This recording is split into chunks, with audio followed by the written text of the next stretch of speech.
It took the festival 15 years to work its way up to dealing with what is basically a straightforward but rather challenging subject: the presentation of deaf traditional culture as American folklore.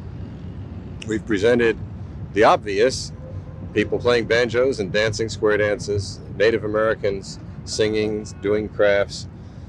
Those are obvious things. Then we've presented ethnic groups, regional groups, occupational groups, but we've always looked at a sense of groupness to present on them all, not just to present a little bit of dancing and a little bit of music or a little bit of food, but to try to get across what the essence of a group means. The smallest group we're part of is a family, 2 or 3 people. And we did programs with family folklore as early as '74.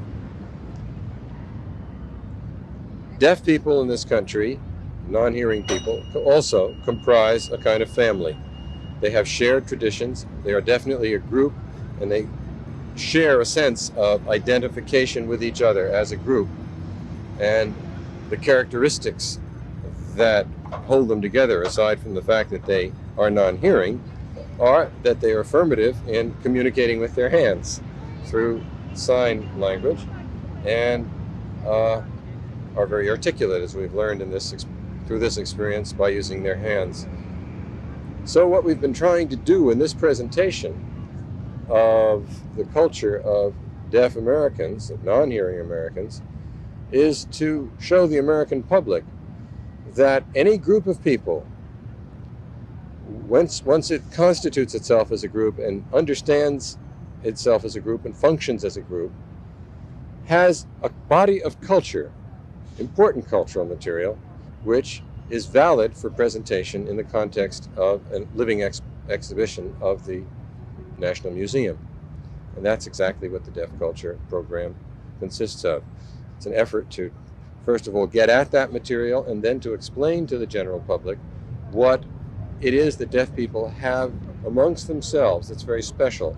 The kinds of jokes, the kinds of narratives, the kinds of shortcuts and vernacular language that they have in sign language, the kinds of approaches that they take to solving the kinds of problems that anyone has. How do you get up on time? How do you make sure you hear the telephone when it's ringing or the doorbell when it's ringing?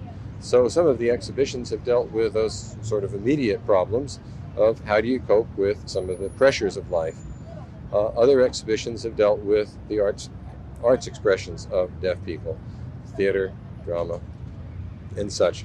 But essentially, doing a presentation on the folk culture of non-hearing Americans has been no different than doing a presentation on any other of the subcultural groups that we've presented in the past 15 years.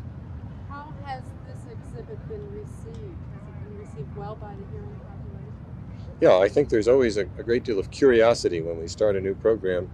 Well, how the heck does this fit into a folk festival? It's been received just as family folklore was received.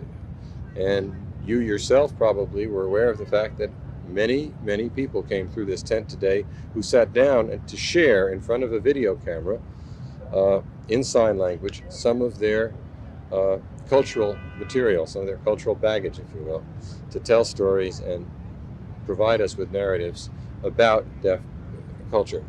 I think it's been received very well. What is the possibility of this exhibit returning next year? We always sit down after a festival and try to figure out what's an important next step. And sometimes we try to do a specific program for 2, 3, 4 years. And some programs we do once and then we skip a year or two and then come up and do it again.